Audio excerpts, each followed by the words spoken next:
Hello बच्चा party, कैसे हैं आप सब लोग, मेरे प्यारे देश के वीर जवानों। आज की क्लास में हम लोग डिस्कस करने जा रहे हैं रे ऑप्टिक्स का नेक्स्ट टॉपिक। जो हमारा टॉपिक होने वाला है आज स्फेरिकल मिरर्स।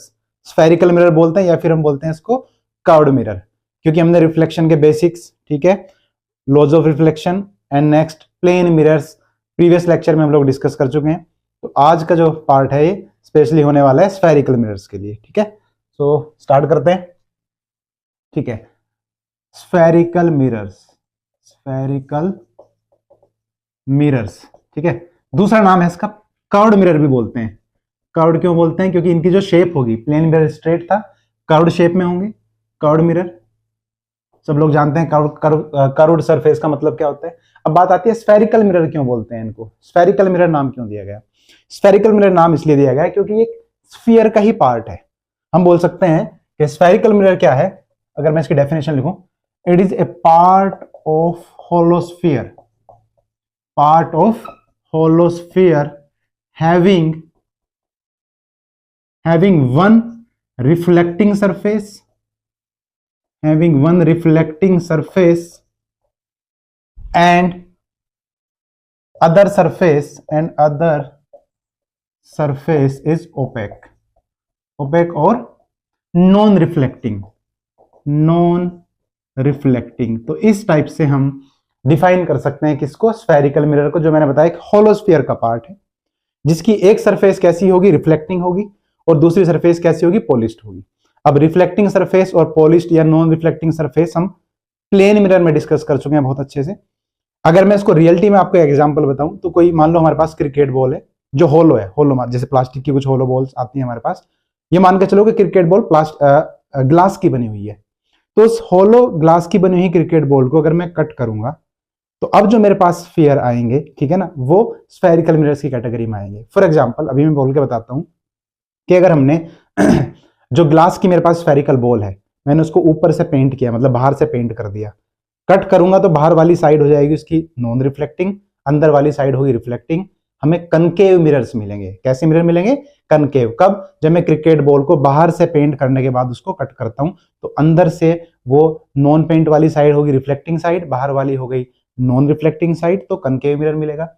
यहीं पे ग्लास की क्रिकेट बॉल को, जो होलो बॉल है, मैं बोल रहा हूं आपको, एक एग्जाम्पल बता रहा हूं, उस होलो बॉल को अगर मैं अंदर से पेंट करने के बाद कट करूंगा तो वो कन्वेक्स मिरर की तरह हमारे पास काम करेगा, क्योंकि अंदर वाली साइड पॉलिश्ड साइड हो गई और बाहर वाली साइड हो जाएगी रिफ्लेक्टिंग साइड। तो इस तरीके से हम समझ सकते हैं स्फेरिकल मिरर को, इसीलिए इसको स्फेरिकल मिरर बोला जाता है।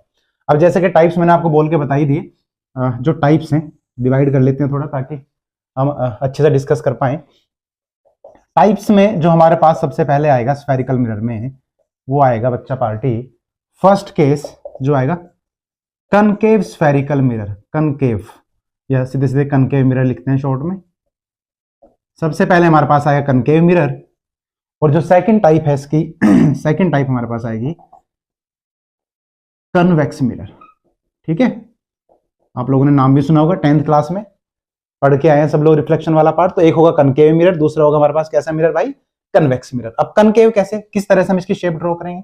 तो शेप की अगर मैं बात करूं तो कनकेव इस टाइप से होगा हमारे पास, ठीक है। मैंने पिछली क्लास में भी बताया था कि ये जो मैं ऐसे कांटे कांटे बना रहा हूं, जो खूबसूरती बढ़ा रहा हूं मिरर की, इस खूबसूरती का पर्पज ये है, ये क्या बताएगा हमें कि ये वाली जो साइड है this is the non reflecting side, इसको नॉन रिफ्लेक्टिंग साइड और पॉलिश्ड साइड बोलेंगे, ठीक है। और ये वाली जो साइड है इधर, ठीक है, ये हो जाएगी रिफ्लेक्टिंग साइड। रिफ्लेक्टिंग साइड जो हमने प्लेन मिरर में भी डिस्कस किया हुआ है कि रिफ्लेक्टिंग साइड और नॉन रिफ्लेक्टिंग साइड का मतलब क्या होता है, ठीक है। ओके, ये मेरे पास हो गया कनकेव मिरर। अब ध्यान से अगर आप देखोगे, अगर मैं शेप की बात करूं तो इस शेप को मतलब देखने के नजरिए पे डिपेंड करेगा।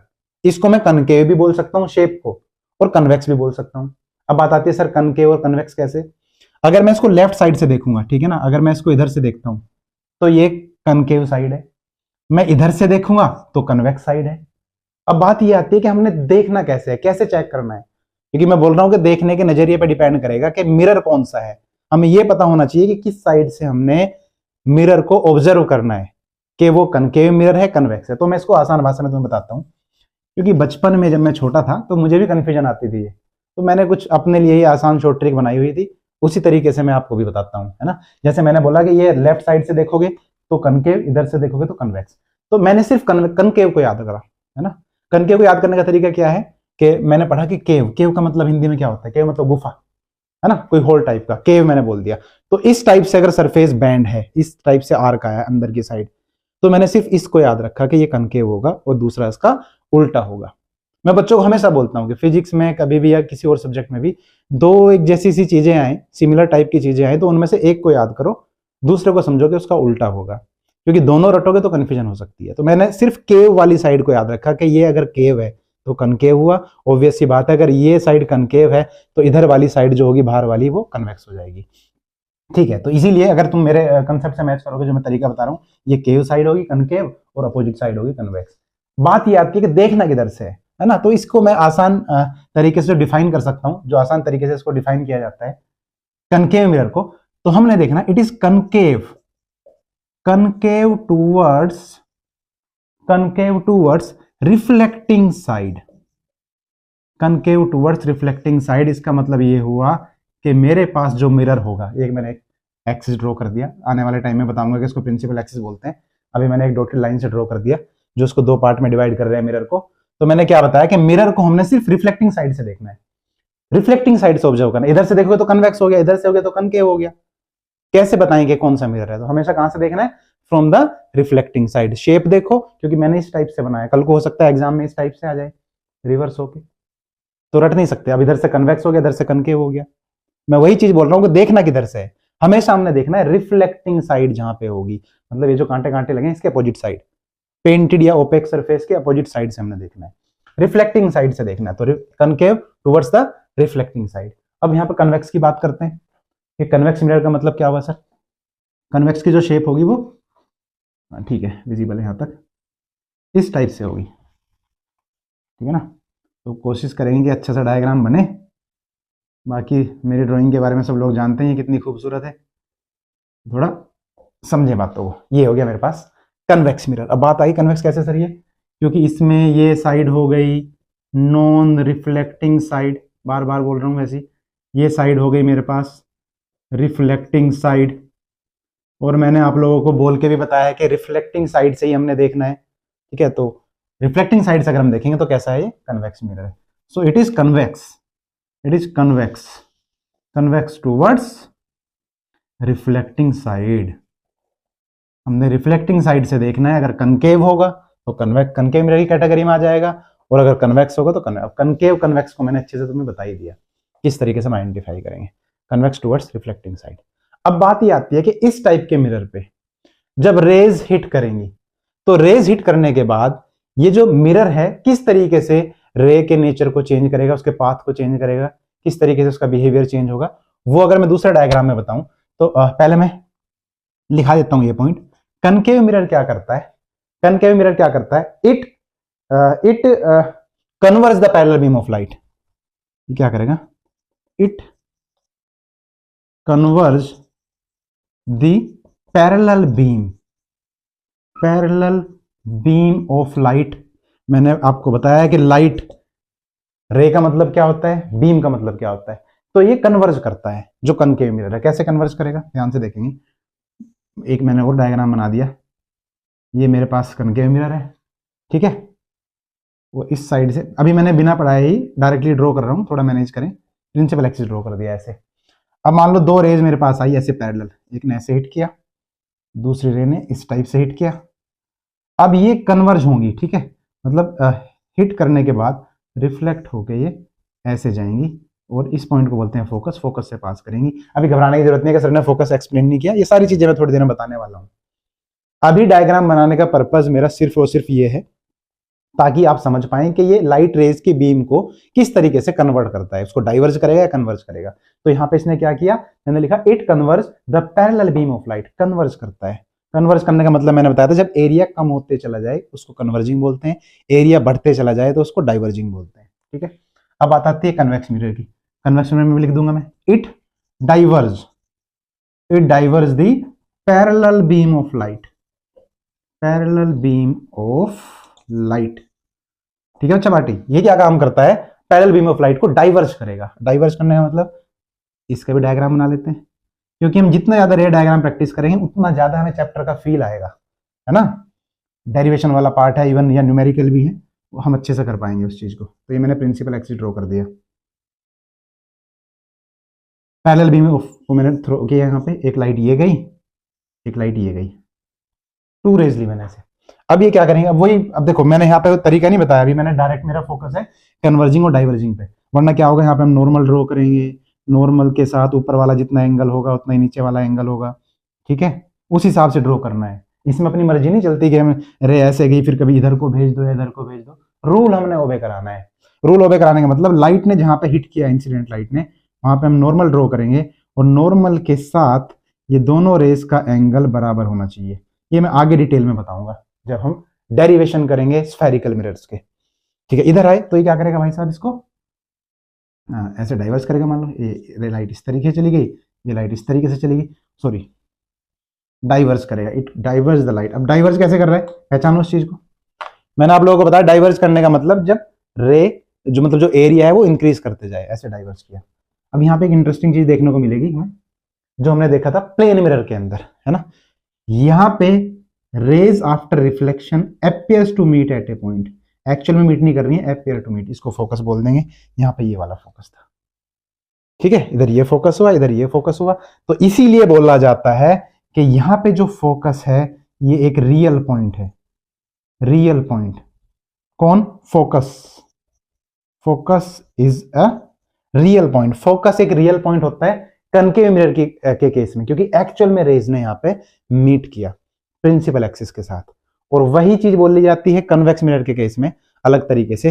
कन्वेक्स मिरर में क्या होगा, जो फोकस होगा, focus is a virtual point. Virtual point क्यों बोल रहे हैं, focus is a virtual point, ठीक है बच्चा पार्टी।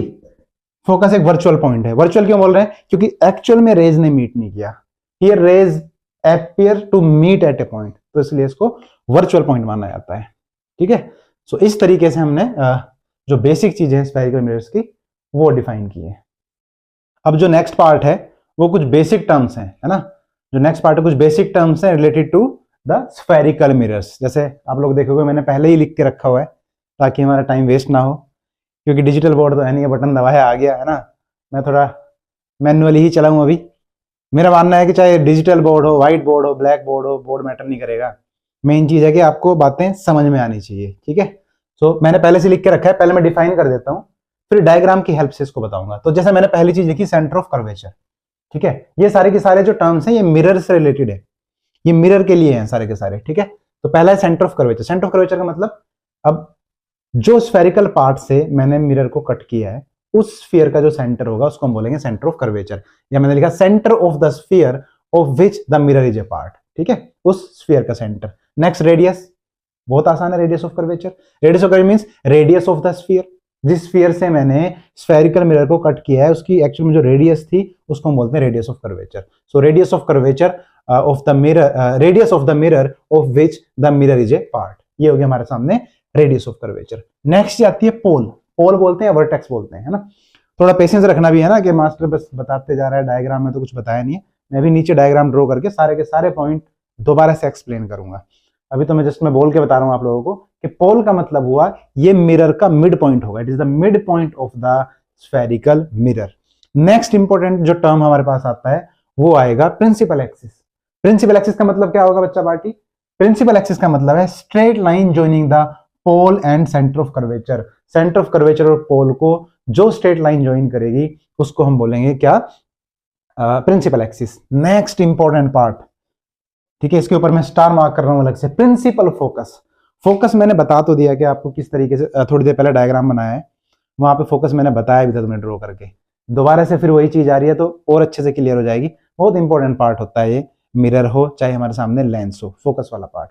तो फोकस का मतलब क्या हुआ कि जब रेज, देखो मैं आसान भाषा में बताता हूं, जब रेज प्रिंसिपल एक्सिस के पैरेलल ट्रेवल करें, है ना, और ट्रेवल करने के बाद आफ्टर रिफ्लेक्शन वो प्रिंसिपल एक्सिस पे किसी पॉइंट पे एक्चुअली मीट करें, ये appear टू मीट हो, है ना, तो उस पॉइंट को हम बोलते हैं प्रिंसिपल फोकस, जो मैंने यहां पे लिखा है, point on the principal axis of the mirror at which rays incident on the mirror in a direction parallel to the principal axis. ठीक है, मैंने लिखा है पैरेलल टू प्रिंसिपल एक्सिस होनी चाहिए रेज, और जब rays parallel to principal axis जा रही है, जो हमें पता है कि आगे मैं डिटेल में बताऊंगा कि जब ऑब्जेक्ट हम इन्फिनिटी पे लेके चलते हैं तो हम ये मानते हैं कि रेज वहां से पैरेलल ट्रेवल करेंगी और हिट करने के बाद फोकस से पास करेंगी, इसलिए इमेज भी फोकस पे ही बनती है, जो हमारे पास एक पॉइंट साइज इमेज बनती है। आगे डिटेल में डिस्कस करेंगे हम इसको।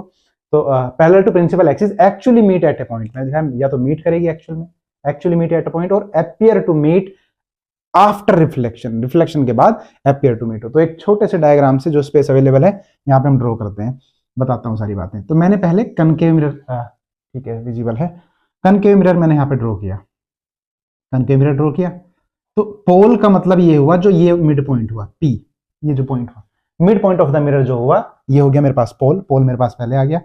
और तुम्हें पता है कि सेंटर भी यहाँ कहीं पे आएगा लेफ्ट साइड में इसका, अगर आर्क ऐसे है तो सर्कल इस टाइप से कंप्लीट होगा, इस साइड आएगा सेंटर।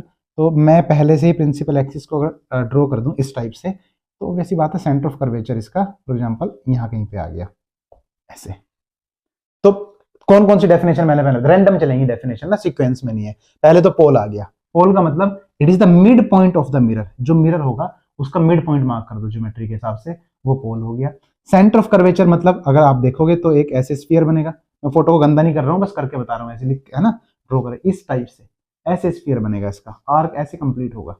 तो मैं ड्रॉ नहीं कर रहा हूँ, फोटो गंदा हो जाएगा। तो ठीक है, ये आ गया इसका सेंटर, सेंटर ऑफ कर्वेचर आ गया।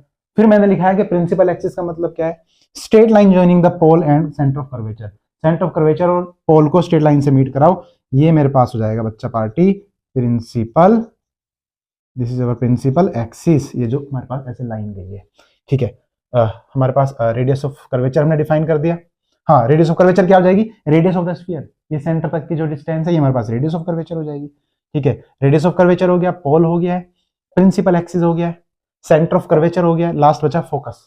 फोकस को देखो, थोड़ी देर पहले हमने ड्रॉ भी किया था, फोकस कैसे होगा, रेस मान लो पैरेलल ट्रेवल करके आई ऐसे, तो आफ्टर रिफ्लेक्शन रेस जहां से पास कर जाएंगी, ये मैंने इस टाइप से बना दिया, फोकस हो जाए। ध्यान रखना कि ये नॉर्मल जो होगा सेंटर ऑफ कर्वेचर से पास करेगा, इसको मैं आगे थोड़ी देर में और डिटेल में बताऊंगा, है ना। ये एक नॉर्मल इसका अलग हुआ, नॉर्मल अलग हुआ।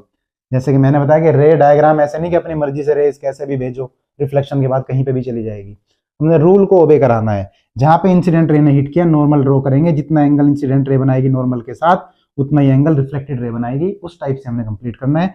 जिस पॉइंट पे इंटरसेक्ट किया ये हमारे पास आ गया फोकस।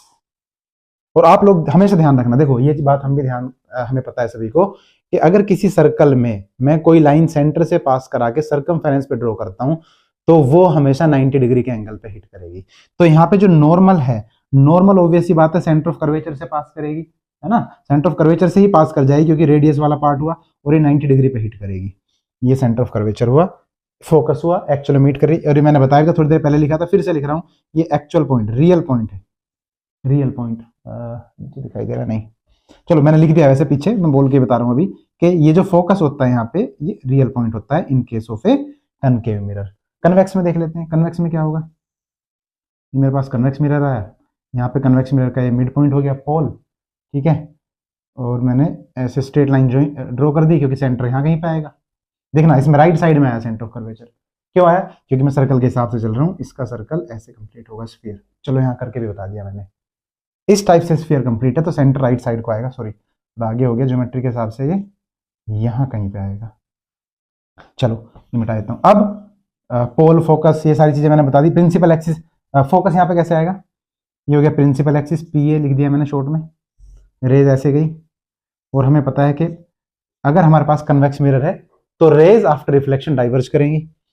तो वही चीज है कि हमने ये लाइन सेंटर से पास कर जाएगी, नॉर्मल ड्रॉ कर दी ऐसे, नॉर्मल वाली लाइन है, तो नॉर्मल से जितने एंगल पे रे ने हिट किया है ये उतने एंगल पे, देखो स्पेस कम है तो मैंने रे जो रिफ्लेक्टेड है थोड़ा कम दिखाया है, ऊपर जाने के लिए स्पेस नहीं है, ऐसे ही मेरे पास ये हो जाएगा यहाँ पे, और मैं इन दोनों को अगर पीछे मीट करा दूं ऐसे, ठीक है, एक मिनट, इसको अगर मैं ऐसे पीछे मीट करा दूंगा ये, तो ये मेरे पास यहाँ पे आ गया फोकस एफ। वर्चुअल क्यों बोलते हैं, क्योंकि रेज ने एक्चुअल में मीट नहीं किया, ये raise after reflection appear to meet, है ना, ये नॉर्मल वाली लाइन मैंने ड्रॉ की हुई है, ये आ गया मेरे पास। तो ये वर्चुअल पॉइंट हुआ, वर्चुअल पॉइंट। ठीक है, तो ये जो मैंने टर्म्स लिखाए थे वो एक्सप्लेन कर दिए। अब जो नेक्स्ट बेसिक टर्म्स वाला पार्ट बचा हुआ है वो भी हम डिस्कस कर लेते हैं। ठीक है, जैसे मेरे सामने है अपर्चर। अपर्चर का मतलब क्या हुआ? अपर्चर का मतलब हुआ effective diameter of light reflecting surface. Effective diameter of light reflecting surface मेरे पास क्या हो जाएगा बच्चा पार्टी? अपर्चर। अब बात समझना एक ध्यान से, अपर्चर एक इंपॉर्टेंट पार्ट है रे ऑप्टिक्स का, इसको हल्के में नहीं लेना हमने। अब मैं इसको इतना इंपॉर्टेंट क्यों बोल रहा हूं? क्योंकि आने वाले जितने भी हम डेरिवेशन करेंगे, है ना, मिरर फॉर्मूला वाला पार्ट करेंगे हम कनकेव के लिए, कन्वेक्स के लिए, या relation between focal length and the radius of curvature हम डिस्कस करेंगे। जितने भी फॉर्मूले हमने पढ़े हैं, आप 10th क्लास में पढ़ के आए हैं मिरर फॉर्मूला, या +2 में हम पढ़ रहे हैं, ध्यान रखना वो तभी वैलिड है व्हेन अपर्चर इज स्मॉल। जब अपर्चर क्या होगा? स्मॉल होगा। अपर्चर स्मॉल होने से बहुत सारी चीजों में चेंज आता है, एंगल्स में चेंज आता है, एंगल ऑफ रिफ्लेक्शन और इंसिडेंस में चेंज आता है। उसकी वजह से ही जितने भी फॉर्मूले हम पढ़ते हैं वो तब वैलिड है जब अपर्चर को स्मॉल लिया है। अगर अपर्चर स्मॉल नहीं है, लार्ज होगा, तो फॉर्मूले सारे के सारे चेंज हो जाएंगे, जो हम 1/f = 1/v + 1/u पढ़ते हुए आए हैं, या फोकल लेंथ का फॉर्मूला f = r/2। थोड़ी देर में मैं डेरिवेशन भी कराऊंगा उसका, उसको भी डिस्कस करेंगे। तभी वैलिड है जब अपर्चर स्मॉल है। तो इसीलिए हमें अपर्चर का ज्ञान होना बहुत जरूरी है कि अपर्चर एक्चुअल में है क्या। तो अपर्चर में इसमें लिखा है effective diameter of light reflecting surface.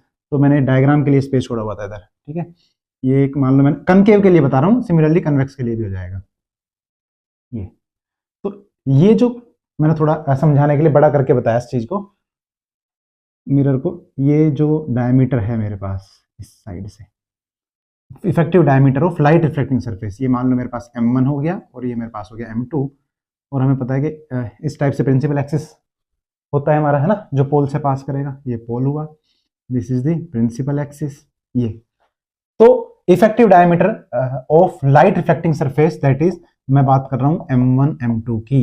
ये जो m1 m2 डायमीटर आया, मतलब अगर आप देखोगे यहाँ पे, अगर ड्रॉ करोगे तो एक सर्कल बनेगा इस टाइप से, इस टाइप से एक सर्कल बनेगा यहाँ पे, है ना, इस टाइप से सर्कल। तो जितनी भी रिफ्लेक्टेड लाइट होगी वो इसी को चीर के निकलेगी, इसी स्पेस के थ्रू ही रिफ्लेक्शन होगा लाइट का, है ना। यही स्पेस अवेलेबल है जब लाइट इसको हिट करेगी और बाहर की साइड जाएगी। So effective diameter of light reflecting surface, इस डायमीटर की बात कर रहे हैं। और जो अपर्चर एक्चुअल में है वो है m1 एंड m1 m2 तक की जो डिस्टेंस हो जाएगी, ये हम स्मॉल लेके चलते हैं। ठीक है, अब बात आई एंगुलर अपर्चर। एंगुलर अपर्चर का मतलब क्या हुआ? अगर मैं सेंटर ऑफ कर्वेचर, इसका सेंटर यहां पे आएगा C, सेंटर ऑफ कर्वेचर से इन दोनों पॉइंट को मीट करा दूं m1 और m2 को, so angle m1C m2, angle m1C m2 subtended at centre of curvature C of the mirror को हम बोलते हैं एंगुलर अपर्चर। मतलब एंगुलर वे में, है ना, एंगुलर वे में कितना डिस्प्लेस है, जो दो एंड्स हैं मिरर के, वो एंगुलरली कितना डिस्प्लेस है, एक दूसरे से कितना पास में है, कितना दूर है, उसको हम बोल रहे हैं एंगुलर अपर्चर। और जो नॉर्मल अपर्चर है वो सीधे सीधे m1 से m2 तक का डायमीटर हो जाएगा। ओके, नेक्स्ट आता है हमारे पास प्रिंसिपल सेक्शन। अब ये छोटी छोटी डेफिनेशन है जो स्पेशली जो बोर्ड के बच्चे हैं उनको थियोरेटिकल क्वेश्चंस में काम आएंगी, कंपटीशन वालों ने इनको ध्यान रखना है। तो मैंने बताया प्रिंसिपल सेक्शन। प्रिंसिपल सेक्शन का मतलब, अगर किसी प्लेन को मैं प्रिंसिपल एक्सिस से पास करा दूं, फिर किसी प्लेन को प्रिंसिपल एक्सिस से पास करके ऐसे कट करूं, तो ये मेरे पास प्रिंसिपल सेक्शन हो गया।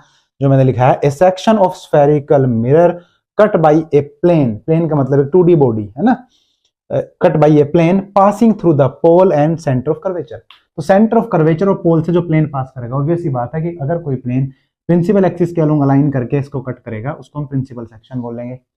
नेक्स्ट हमारे सामने आता है फोकल लेंथ। हाँ, फोकल लेंथ न्यूमेरिकल के लिए बड़ा इंपॉर्टेंट है, आगे हम क्वेश्चंस करेंगे। फोकल लेंथ क्या है? आसान भाषा में, it is the distance between the pole and focus. Pole और फोकस तक के बीच की जो डिस्टेंस होगी उसको हम क्या बोलेंगे? Focal length. अभी डायग्राम से बता भी दूंगा आप लोगों को। नेक्स्ट है फोकल प्लेन। फोकल प्लेन हमने ध्यान रखना है, a plane which is perpendicular to the principal axis and passing through the principal focus. मतलब प्रिंसिपल सेक्शन और फोकल प्लेन दोनों में ही हम प्लेन की बात करते हैं। प्रिंसिपल सेक्शन में मैंने बात की जो प्लेन प्रिंसिपल एक्सिस से पास कर जाए, मतलब पोल और सेंटर ऑफ कर्वेचर से पास कर जाए।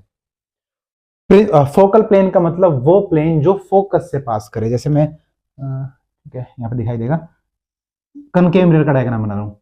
अब कुछ लोगों ने सर आप बार बार कनकेव का डायग्राम बना रहे, कनकेव को हम रेफरेंस लेके चल रहे हैं, कन्वेक्स में भी हम सिमिलरली डायग्राम ड्रॉ कर सकते हैं। जैसे अगर आप लोगों को ग्रेविटेशन का याद हो, तो ग्रेविटेशन में हम जितने भी फॉर्मूले ड्राइव करते हैं वो अर्थ के लिए ही करते हैं, मेनली अर्थ को रेफरेंस लेके। हमारे पास एस के वेलोसिटी का फॉर्मूला है, चाहे हमारे पास ये ऑर्बिटल वेलोसिटी का फॉर्मूला है, चाहे एक्सेलेरेशन ड्यू टू ग्रेविटी का फॉर्मूला है, तो हर एक फॉर्मूला अर्थ के लिए हम डिजाइन करते हैं, अर्थ के लिए ड्राइव करते हैं, और वो फॉर्मूला अदर प्लैनेट्स के लिए भी वैलिड है।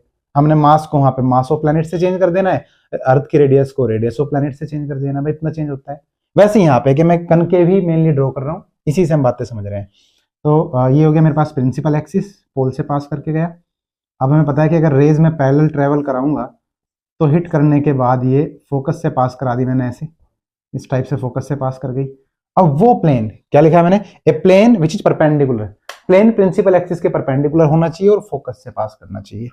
तो थोड़ा अगर मैं इसको 3D में बताऊं आप लोगों को, तो आई होप मैं इसको ड्रॉ कर पाऊँ इस टाइप से। इस टाइप से एक प्लेन हो गया, है ना, एक ऐसा प्लेन जो प्रिंसिपल एक्सिस के पीए में लिखता हूं, प्रिंसिपल एक्सिस के परपेंडिकुलर है और फोकस से पास कर रहा है। तो ये सारे के सारे बेसिक टर्म्स हैं जो हमें आगे आने वाले टाइम में काम आने वाले हैं। ठीक है, अब जो नेक्स्ट पार्ट है बच्चा पार्टी, वो आप लोग देख भी सकते हैं, मैंने लिखा हुआ है some important rules for ray diagram. Ray diagram के लिए कुछ रूल्स हैं जो हमने हर एक केस में ओबे कराने हैं जब हम मिरर का डेरिवेशन करेंगे, या हम कनकेव हो कन्वेक्स हो कोई भी मिरर है वो डेरिवेशन करेंगे, तो ये रूल्स हमें पता होने चाहिए।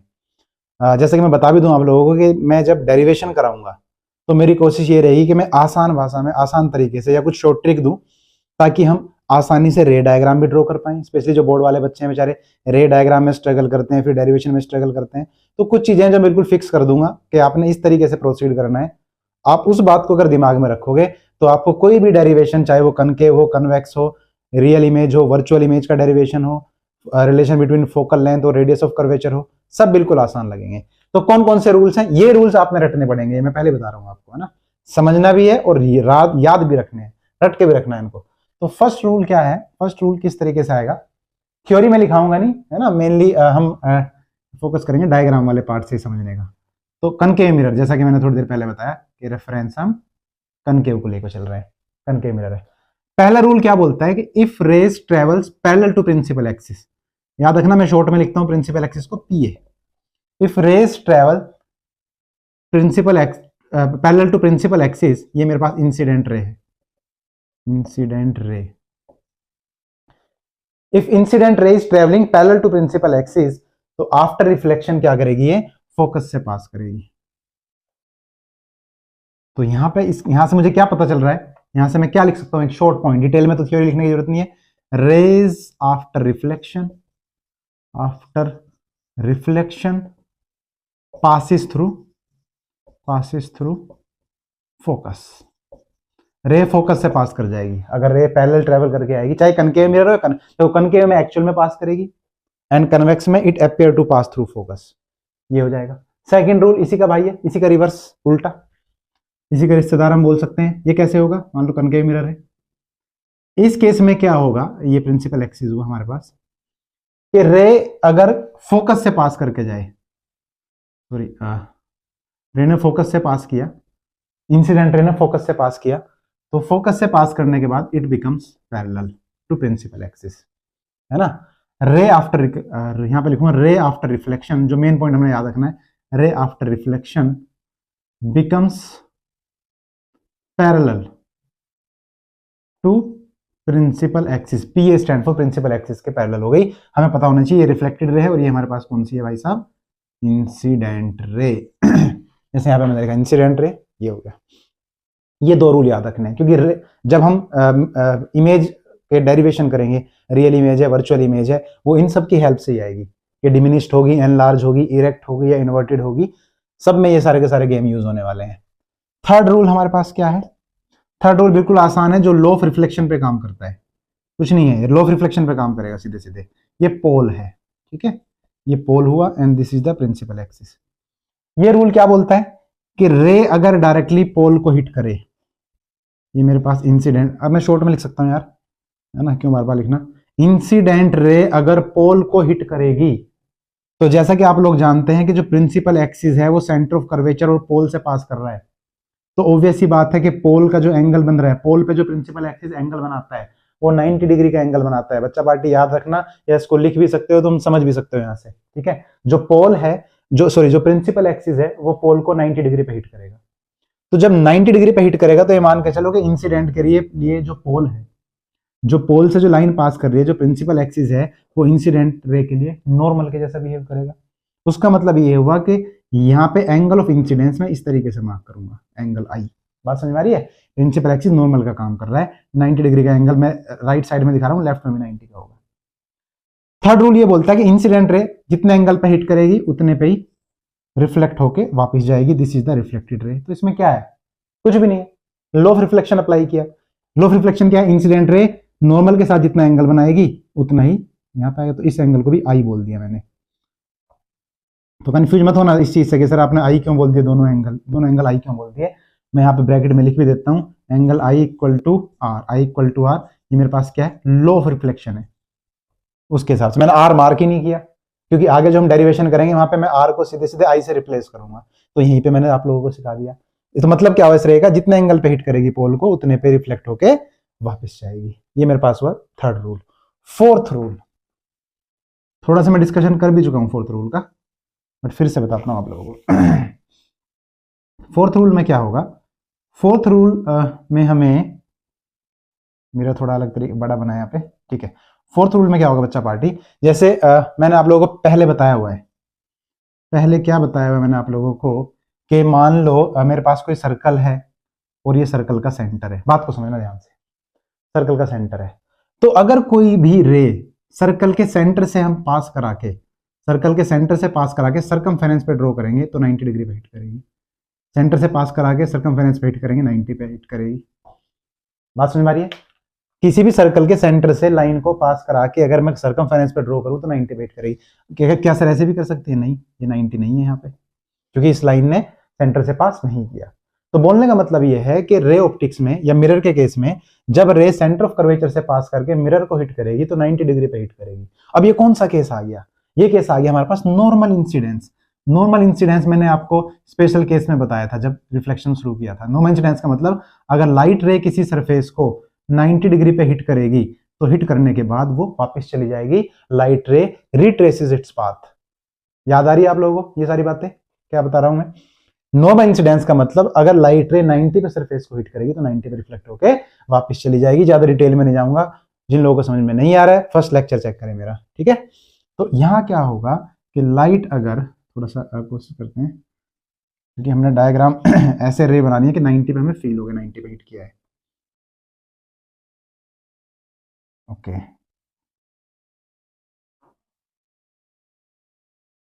या मैं हाँ ऐसे दिखा सकते हैं, दूसरी साइड से भी दिखा सकते हैं, एक मिनट, क्योंकि इंसिडेंट रे हम अबाउट द प्रिंसिपल एक्सिस लेके चल रहे हैं। हाँ, फील आ रहा है कि 90 डिग्री पे हिट किया, सेंटर ऑफ कर्वेचर से रे ने पास किया। ध्यान से देखना। तो ये बच्चा पार्टी हुई हमारे पास इंसिडेंट रे। इंसिडेंट रे जब 90 डिग्री के एंगल पे हिट करेगी तो नॉर्मल इंसिडेंस हुआ, हिट करने के बाद ये रिट्रेस करेगी अपने पाथ को, और ये जो पॉइंट है बच्चा ये है सेंटर ऑफ कर्वेचर। ये बात ध्यान रखनी है आपने। ये फोर्थ रूल है। ये अगर चारों रूल आप याद रखोगे तो आपको कुछ भी मुश्किल नहीं लगेगा। रे ऑप्टिक्स में आप मिरर को लेके या किसी भी चीज को लेके कोई भी डायग्राम आसानी से बना सकते हैं, रे डायग्राम, और डेरिवेशन बहुत आसान हो जाएंगे। क्योंकि जब भी हम डेरिवेशन करेंगे, चाहे कनकेव मिरर का या कन्वेक्स का, रियल इमेज का या वर्चुअल का, तो इनमें से 3 रे हम ड्रॉ करते हैं। फर्स्ट जो फोकस से पास कराएंगे, सेकंड पोल से पास कराएंगे, थर्ड सेंटर ऑफ कर्वेचर से। रिफ्लेक्शन के बाद जहां पे भी ये मीट करेंगी वहां से परपेंडिकुलर ड्रॉ कर देंगे प्रिंसिपल एक्सिस पे, वही हमारी इमेज बनेगी। चाहे वो रियल हो, इन्वर्टेड हो, चाहे वो वर्चुअल हो, इरेक्ट हो, एनलार्ज हो, कुछ भी हो, है ना। सो ये रूल आप लोगों ने याद रखने हैं। अच्छा, नेक्स्ट इंपॉर्टेंट पार्ट जो हमारा है रे ऑप्टिक्स में आगे प्रोसीड करने से पहले या डेरिवेशन वाले पार्ट पे जाने से पहले, ये हमें जरूर पता होना चाहिए कि पैराएक्सियल रेज कौन सी होती हैं और मार्जिनल रेज कौन सी होती हैं, ठीक है ना। क्योंकि बच्चे लोग क्या करते हैं कि सीधे सीधे डेरिवेशन वाले पार्ट पे जाएंगे, क्वेश्चन सोल्व करेंगे, बेसिक्स नहीं अपने समझेंगे, बेसिक्स स्ट्रॉन्ग नहीं होंगे उनके, है ना, अगर आप डायरेक्टली जंप कर जाएंगे। हमें पता होना चाहिए कि कौन से फॉर्मूले की वैलिडिटी क्या है, कब वो वैलिड है ना। जैसे हमने प्लस 2 में ओम्स लॉ पढ़ते हैं, तो ओम्स लॉ ऐसा ना हर जगह अप्लाई कर देते हैं हम, कुछ वैलिडिटी है उसकी। ओमिक सब्सटेंस के लिए वैलिड है, नॉन ओमिक के लिए नहीं है। तो वैसे ही कि कोई फॉर्मूला हमारे पास ब्रह्मास्त्र नहीं होता कि फॉर्मूला है बस वैल्यू पुट करो आंसर पाओ। हमने ये देखना होता है कि फॉर्मूला किस किस कंडीशन में वैलिड है, कब अप्लाई हम उसको कर सकते हैं, कब अप्लाई नहीं कर सकते। तो वैसे ही जो रे ऑप्टिक्स के मैं आपको पहले बता देता हूं, जितने भी हमारे सामने डेरिवेशन आएंगे मिरर के, वो पैरा एक्सियल रेज के लिए हम वैलिड लेके चलेंगे, है ना। मार्जिनल रेज वाला डेरिवेशन हमारे लिए नहीं है, जो हम ये मिरर वाले फॉर्मूले हम ड्राइव करते हैं। पैरा एक्सियल वाला, पैरा एक्सियल का मतलब क्या हुआ, पैरा एक्सियल का मतलब है rays which makes very small angle, ध्यान रखना वेरी स्मॉल एंगल बहुत कम होना चाहिए, very small angles with normal at the point of incidence. जो रेज पॉइंट ऑफ इंसिडेंस के साथ स्मॉल एंगल बनाएंगी, बहुत कम एंगल बनाएंगी, जिसको हम बाद में थोड़ा नेग्लिजिबल एंगल लेके चलेंगे, उसको हम पैराक्सियल बोलेंगे। अगर मैं इसको डायग्राम से बताऊं और थोड़ा रिलेट करूं बातों को, तो बच्चा पार्टी ये चीज स्मॉल अपर्चर वाला ही केस है। अपर्चर स्मॉल होगा तो रेज पैराक्सियल की कैटेगरी में हम डाल सकते हैं। अपर्चर स्मॉल होने की वजह से क्या होगा, अपर्चर स्मॉल का मतलब कि ये चीज जो ये डायमीटर तुम्हें दिखाई दे रहा है ये कम हो जाएगा, और जो रे है, रे को जब हम हिट कराएंगे वो ऑब्वियस सी बात है नियर टू दी पोल जाएगी। मान लो एक मैंने ऐसे मिरर बनाया फॉर एग्जांपल, है ना, इसको समझो, ऐसे मिरर बनाया, ये पोल है, तो स्पेस इतना अवेलेबल है रे के पास, देखो रे बिल्कुल पास में जाएगी। अगर मिरर बड़ा होगा तो रेज दूर भी जा सकती है, रेज जब दूर जाएगी पोल से, पोल के पास आएगी, दोनों ही केस में एंगल चेंज होंगे, और दोनों ही केस में जो रे का मतलब है वो चेंज हो जाएगा कि पैरा एक्सियल कभी बनेगी और कभी मार्जिनल बनेगी। तो पैरा एक्सियल का मतलब क्या हुआ, rays which makes very small angle with the normal. तो स्मॉल एंगल मतलब यहाँ पे क्या होगा कि रे, क्योंकि स्मॉल अपर्चर वाला केस है, ऐसे इंसिडेंट रे मेरे पास गई, और क्योंकि इसका सेंटर ऑफ कर्वेचर लेंगे यहाँ कहीं पे, हमें पता है कि सेंटर ऑफ कर्वेचर से जो लाइन पास करेगी वो नॉर्मल का काम करती है, तो ये मेरे पास एंगल बना आई। समझाने के लिए देखो मैंने थोड़ा ज्यादा बना, कुछ लोग बोलेंगे कि सर ये छोटा एंगल तो नहीं है, ये तो ज्यादा एंगल है। अगर मैं छोटा बनाऊंगा तो मैं ड्राइंग नहीं कर पाऊंगा, है ना।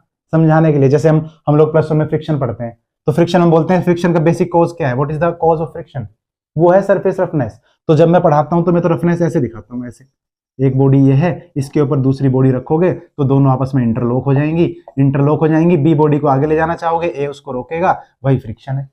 तो देखो कितना ज्यादा फ्रिक्शन दिखाया, हर एक सरफेस पे इतना फ्रिक्शन होता है। अब लोग बोलेंगे सर अगर मैंने ऐसे टच किया तो हाथ कट जाएगा मेरा, टेबल के ऊपर, बेंच के ऊपर।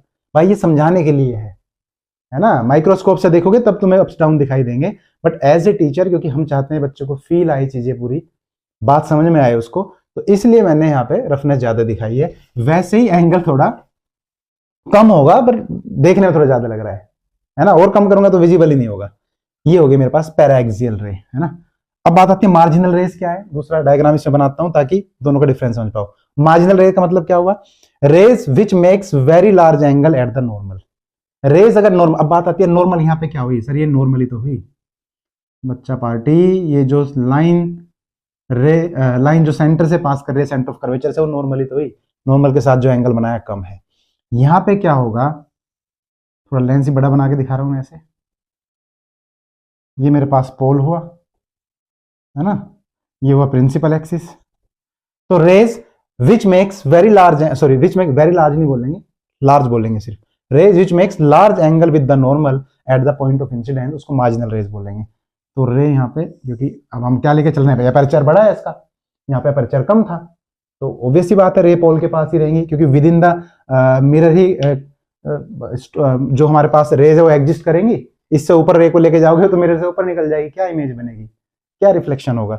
तो इस तरीके से यहाँ पे हुआ है, और ये मेरे पास यहाँ पे हो गया इसका सेंटर ऑफ कर्वेचर। तो आई होप कि इस डायग्राम से आप लोग समझ पाओ चीजें, सेंटर ऑफ कर्वेचर से पास कर रहा है, this is the angle of incidence. यहाँ पे नॉर्मली ये है तो ऊपर की साइड एरो लगाएंगे ऐसे, समझ लो, there is a big difference in both the diagram. यहाँ पे एंगल देखो कितना कम है, यहाँ पे एंगल कितना ज्यादा है। तो हमारे सिलेबस में जो हम डेरिवेशन ये करते हैं वो ये वाला है, पैराएक्सियल वाला, पैराएक्सियल रेज हम लेके चले। हाँ एक चीज और याद रखनी है, एक नोट और याद रखना है, paraxial rays need not to be parallel. अब पैराएक्सियल रेज इसका नाम ले दिया तो ऐसे नहीं कि पैरेलल ही होनी चाहिए, जैसे हम प्लस वन में थर्मोडायनेमिक्स हीट ट्रांसफर में पढ़ते हैं, थर्मो में ब्लैक बॉडी जो किसी भी वेवलेंथ की लाइट को लो टेम्परेचर पे एब्जॉर्ब कर लेती है, हाई टेम्परेचर पे एमिट करती है। तो उसमें इसका मतलब ये नहीं है कि ब्लैक बॉडी का मतलब उसका कलर ब्लैक होगा, black body need not to be black in colour. तो ये कुछ कुछ बातें हैं जो हमें ध्यान रखनी होती है। जैसे सन है, ब्लैक बॉडी है but sun is not black in colour. तो वैसे ही यहाँ पे है कि पैरा एक्सियल अगर है तो उसका मतलब ये नहीं कि पैरेलल होगी, paraxial rays need not to be parallel.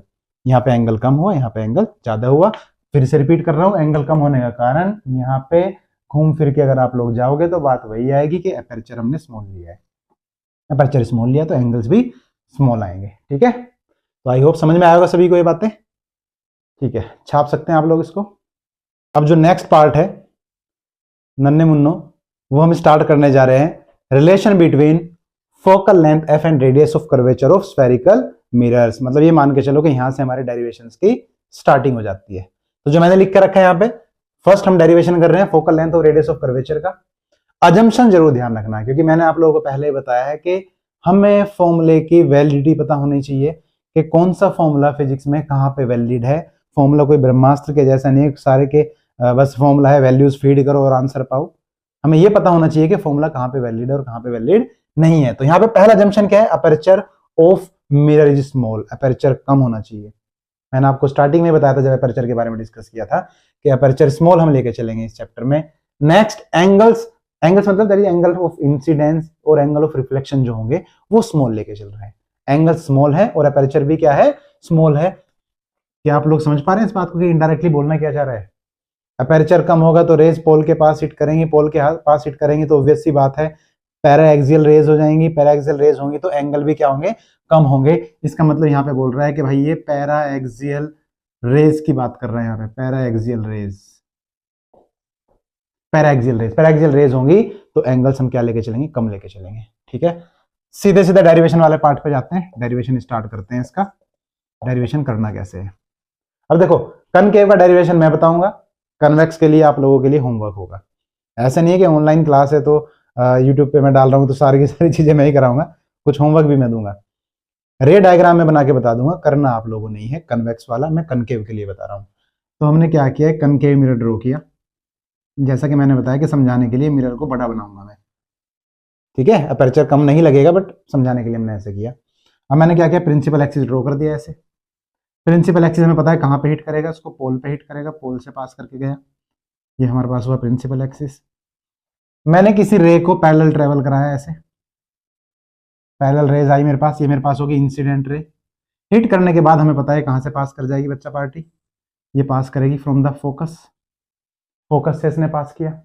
अब फोकस से इसने पास किया रे ने, तो यहाँ पे अगर मैं नॉर्मल ड्रॉ करूं, हमें पता है कि जस्ट ए मोमेंट, अब देखो समझाने के लिए मैं एंगल ज्यादा बनाऊंगा, ये मत बोलना कि सर आपने एंगल कम बोला है और यहाँ पे एंगल आप ज्यादा ड्रॉ कर रहे हैं, ये ऐसे। अब ये लाइन सीधे सीधे मान लो ऐसे पास कर गई, सॉरी थोड़ा सा ड्राइंग डिफेक्ट आ जाता है, मैंने पहले ही बताया हुआ है क्लास स्टार्ट करने से पहले जब लेक्चर स्टार्ट किए थे कि ड्राइंग मेरी कुछ ज़्यादा ही खूबसूरत है। सेंटर ऑफ कर्वेचर मतलब ऐसा मान के चलो कि सर्कल बड़ा बनेगा, ऐसे बड़ा स्फीयर होगा, सेंटर यहाँ पे आ गया। तो जिस एंगल पे रे ने हिट किया ये हो गया एंगल आई। अब हमें पता है, ध्यान से देखना, ये एंगल आई हुआ तो रिफ्लेक्ट होके जो रे जाएगी वो भी कितने एंगल पे जाएगी, एंगल आई पे जाएगी। ऑब्वियस सी बात है एंगल आई पे जाएगी, क्योंकि यहाँ पे सेंटर ऑफ कर्वेचर से जो लाइन पास कर रही है इट इज एक्टिंग और it is behaving like a normal, normal की तरह काम कर रही है। और इस पॉइंट को मैंने क्या किया, एन ही एज्यूम कर लिया, ये लो और अच्छा फील होगा हमें। नॉर्मल सेंटर ऑफ कर्वेचर से जो पास करेगी वो 90 डिग्री पे हिट करेगी, मैंने पहले ही बताया था। तो इंसिडेंट रे के लिए जो लाइन सेंटर ऑफ कर्वेचर से पास कर रही है वो नॉर्मल का काम करेगी, तो ऊपर वाला एंगल आई है, नीचे भी एंगल आई हो जाएगा। साथ ही साथ अगर आप लोग ज्योमेट्री से देखेंगे, from geometry if you will see, तो हमें पता चलेगा कि ये इंसिडेंट रे और प्रिंसिपल एक्सिस दोनों पैरेलल हैं एक दूसरे के। तो अल्टरनेट एंगल ये आई एंगल हो गया मेरे पास, ये भी एंगल मेरे पास क्या हो जाएगा, यहाँ पे आई एंगल हो जाएगा, ये एंगल भी आई हुआ, दोनों एंगल हाई हुए। ठीक है, अब यहाँ पे मैं क्या करूंगा, अब यहाँ से डेरिवेशन स्टार्ट होगा। रे डायग्राम के नाम पे आप लोगों ने बस इतना याद रखना है। साथ ही साथ हमें पता है कि सेंटर तक की जो डिस्टेंस होगी वो हो जाएगी आर। ठीक है, फोकस तक की जो डिस्टेंस होगी वो मेरे पास होगी फोकल लेंथ, मैंने क्या ले ली, स्मॉल एफ, ये वाला केस आया। अब मैं क्या करूंगा, यहाँ पे जो डॉटेड लाइन थी इसको थोड़ा डार्क कर देते हैं समझाने के लिए। ओके, इफ वी ड्रॉ, अब मैं क्या लिखूंगा, if we draw a normal या a perpendicular, if we draw a normal from, if we draw a normal, ऐसे लिखेंगे, if we draw a normal on N C sorry, if we draw a normal on N C, ठीक है, from F, then क्या होगा देखो, अगर मैं यहां से नॉर्मल ड्रॉ कर दूं, ऐसे मैंने नॉर्मल ड्रॉ कर दिया 90 डिग्री का, तो आप लोग देखेंगे कि ये जो नॉर्मल मैंने यहां पे ड्रॉ की और जिस पॉइंट पे इसने इसको कट किया, ये सी वाले पार्ट को दो इक्वल पार्ट में डिवाइड कर रहा है ना। एक बार जरा देखो, जरा ध्यान से जो मैंने डायग्राम ड्रॉ किया है, किस तरीके से हमने इसको प्रोसीड किया है, ठीक है। और ये जो पॉइंट है मेरे पास, इसको मैंने ले लिया फॉर एग्जांपल मिड पॉइंट है तो एम ले लिया, ये सी हुआ, ये एम हुआ, ये एन हुआ, ये एफ, इस तरह से मैंने डायग्राम प्रोसीड किया। तो जब आप रिलेशन बिटवीन फोकल लेंथ और रेडियस ऑफ कर्वेचर करोगे तो ये डायग्राम याद रखना है। और बस ये छोटी सी बात याद रखनी है, if you draw a normal नहीं लिखा मैंने यहाँ पे, sorry, if you draw a normal on NC from F, then मैं क्या लिख सकता हूं, देन फ्रॉम रे डायग्राम देखो मैं क्या लिख सकता हूं, I can write C M is equal to M N is equal to, ठीक है, R बाई 2। इस बात को समझिए, मैं इसको एक मिनट को जरा, फ्रॉम रे डायग्राम, क्योंकि मैंने ब्रैकेट में कुछ और लिखना था, स्पेस बच जाएगा हमारे पास। रे डायग्राम से आप देखेंगे तो मैं लिख रहा हूं C M is equal to M N is equal to R by 2। ये मेरे पास आ गई मेरी इक्वेशन 1 में बोल सकता हूं। अब बात आई सर ये R बाई 2 कैसे कर दिया आपने, देखो सी एन क्या है, रेडियस ऑफ कर्वेचर है, सी सेंटर है इसका, सर्कल कंप्लीट करोगे तो C N radius of curvature का काम करेगा, तो मैं ब्रैकेट में लिख भी रहा हूं कि सी एन जो है वो रेडियस ऑफ कर्वेचर R के इक्वल है। बात समझ में आ रही है, सी एन किसके इक्वल हो गया बच्चा पार्टी हमारे पास R के इक्वल हो गया, रेडियस ऑफ कर्वेचर के इक्वल हो गया। अब हम लोगों ने एक बात ध्यान रखनी है कि ये हुआ कैसे सर, आपने इन दोनों को बराबर कैसे किया, तो इसको मैं बोल के बताता हूं। मान लो कोई लाइन है हमारे पास, इस पे अगर मैं कोई परपेंडिकुलर बाइसेक्टर ड्रॉ करता हूं, परपेंडिकुलर बाइसेक्टर ड्रॉ करने पे अगर मैं लाइन के दोनों एंड को ऐसे मीट कराता हूं, तो अगर इधर 45 का एंगल बनेगा, इधर भी 45 बनेगा, इधर अगर 30 बनेगा, इधर भी 30, मतलब अगर इधर एंगल अल्फा है तो इधर भी क्या होगा, अल्फा होगा। परपेंडिकुलर बाइसेक्टर के ऊपर किसी भी पॉइंट से अगर तुम लाइन के दोनों एंड को मीट कराओगे तो ये वाले एंगल दोनों क्या आ जाएंगे, बराबर आएंगे, ठीक है। तो जैसे यहाँ पे आई एंगल ये भी है, आई एंगल ये भी है, और ये एक मैंने परपेंडिकुलर बाइसेक्टर ड्रॉ किया है सी एन के, तो ऑब्वियस सी बात है कि सी एन को सी एम और एम एन दो इक्वल पार्ट में डिवाइड करेगा। जो सी एम और एम एन है वो सी एन के क्या है, हाफ पार्ट है। जैसे मैंने बताया कि परपेंडिकुलर बाइसेक्टर पे ये दोनों एंगल लाई कर रहे हैं, इस तरीके से परपेंडिकुलर बाइसेक्टर से मैंने चीज ड्रॉ की है। तो मेरे पास ये केस आ गया, सी एम और एम एन मेरे पास आ गया R बाई 2, ठीक है। अब यहां पे अगर आप लोग ध्यान से देखो बच्चा पार्टी, कैसे प्रोसीड करें आगे, फ्रॉम ट्राइंगल, अगर आप देखेंगे फ्रॉम ट्राइंगल CMF, अगर आप देखेंगे CMF, इधर भी 90 डिग्री का एंगल बनेगा, तो CMF पे अगर मैं निकालता हूं कोस थीटा, कोस आई, तो कोस थीटा का राइट एंगल ट्राइंगल से मतलब पता है सभी को क्या आता है, बेस अपॉन हाइपोटेन्यूस। तो अगर ये परपेंडिकुलर है तो CM हो गया बेस अपॉन हाइपोटेन्यूस क्या हो गया, CF, ठीक है। तो और मैं क्या लिख सकता हूं उसको, कोस I is equal to CM की वैल्यू पुट कर देंगे ऊपर से, CM की वैल्यू कितनी है, R बाई 2 बाई CF, ठीक है, या R बाई सॉरी, और यहां से मैं लिख सकता हूं कि मेरे पास CF आ जाएगा R बाई 2 कोस आई। ये मेरे पास हो गई इक्वेशन 2। इस चीज को समझो बच्चा पार्टी, मैंने कैसे लिखा, 2 स्टेप याद रखने हैं। देखो रे डायग्राम बनाना में बहुत मुश्किल नहीं है, सिर्फ एक पैरेलल रे को मैंने ट्रेवल कराया, फोकस से पास कराया, CN के ऊपर मैंने परपेंडिकुलर ड्रॉ कर दी, परपेंडिकुलर ड्रॉ करने पे CM और MN बराबर हो गए, R बाई 2 के इक्वल हुए। R बाई 2 के इक्वल क्यों हुए, क्योंकि मेरे पास जो ये है CM और MN ये CN बाई 2 है। या अगर मैं थोड़ा सा और इसको चेंज कर दूं, दिक्कत ना आए आप लोगों को, मैं लिखूंगा CN बाई 2 और CN मेरे पास R है तो R बाई 2, ये मेरे पास इक्वेशन 1 आई है। समझो इस चीज को, CM और MN क्या हो गया, CN का हाफ हो गया, ये बात याद रखी। फिर आपने डायरेक्ट नेक्स्ट स्टेप याद रखना है कि हमने सिर्फ कोस थीटा कैलकुलेट करना है CMF जो नीचे वाला ट्राइंगल है उससे, जो आएगा मेरे पास बेस अपॉन हाइपोटेन्यूस, है ना। तो CNF में बेस हो गया मेरे पास CM और हाइपोटेन्यूस हो जाएगा क्या, CF। मैंने वैल्यूज पुट कर दी। अब दूसरी चीज अगर हम रे डायग्राम से देखें, क्योंकि हमने क्या बनाना है, रिलेशन बनाना है फोकल लेंथ के बीच में और रेडियस ऑफ कर्वेचर के बीच में, है ना। तो नेक्स्ट ध्यान, अगर आप चीज ध्यान से रखे देखोगे, नेक्स्ट स्टेप हमने क्या करना है, यहाँ पे हम कैलकुलेट करेंगे जो मेरे पास है, क्योंकि फोकल लेंथ का रिलेशन निकालना है। ऑल्सो फ्रॉम रे डायग्राम में लिखूंगा, ऑल्सो फ्रॉम डायग्राम या रे डायग्राम में बोलूंगा, तो डायग्राम के हिसाब से क्या आएगा, आई कैन राइट जो पी एफ मेरे पास होगा, पी एफ को मैं लिख सकता हूं P C minus C F. ध्यान से देखना आप लोग, जो पी एफ है, क्योंकि फोकल लेंथ का रिलेशन निकालना है, पी एफ को मैं क्या लिखता हूं P C, total P C हुआ मेरे पास, पी सी से अगर मैं किसको माइनस कर दूं सी एफ को, मतलब पी सी से मैंने सी एफ को माइनस किया, पी सी से किसको माइनस किया, सी एफ को, तो मेरे पास क्या आ गया, पी एफ आ गया बचा हुआ। तो P F equal to P C minus C F. तो मेरे पास पीसी, पीसी कितना है यहाँ पे डायग्राम में अगर देखोगे तो पीसी भी आर के इक्वल है, आर माइनस सी एफ मेरे पास ऊपर क्या आया, आर अपॉन 2 कोस आई, 2 कोस आई। तो मेरे पास देयरफॉर फोकल लेंथ जो आ जाएगी, फोकल लेंथ एफ जो किसके इक्वल है, पी एफ के, है ना, जो focal length F P F के इक्वल है वो आएगी आर माइनस आर अपॉन 2 कोस आई। ये मेरे पास एक फॉर्मूला आया। अब कुछ लोग बोले सर ये कैसा फॉर्मूला आ गया, हमने तो F equal to R by 2 पढ़ा है, ये वैलिड है, this formula is valid for marginal rays, valid for marginal raise.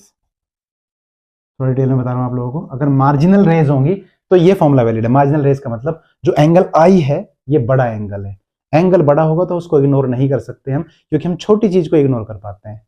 मान लो मेरे पास कोई नंबर है फॉर एग्जांपल 25.00001, तो 0.001 को मैं नेगलेक्ट कर दूंगा, बोलूंगा सीधे 25 है कोई डाटा, है ना, और यहीं पर अगर मेरे पास आ जाए कोई चीज 25.8 25.9 तो राउंड ऑफ में मैं 25 इसको नहीं बोल सकता हर एक जगह। तो वैसे यहाँ पे है, क्योंकि एंगल ज्यादा होगा तो मार्जिनल रेज के लिए ये फॉर्मूला वैलिड है। नेक्स्ट यहाँ पे क्या है, क्योंकि हमारे लिए तो पैराएक्सियल वाला पार्ट है, तो आप लोगों ने ध्यान रखना है। इसके बाद हम कहाँ पे आएंगे, if rays are paraxial, if rays are paraxial, और ऑब्वियस सी बात है कि पैराएक्सियल होंगी, ये मैंने थोड़ा ज्यादा बताने के लिए आप लोगों को बताया। पैराएक्सियल यहाँ पे लिखा हुआ ही है जंक्शन के बाद, इफ रेज आर पैरेलल, तो हमें पता है कि एंगल्स क्या हो जाएंगे, स्मॉल हो जाएंगे, तो cos I, if rays are paraxial then cos I जो है वो अप्रोक्सीमेटली इक्वल टू हो जाएगा 1 के।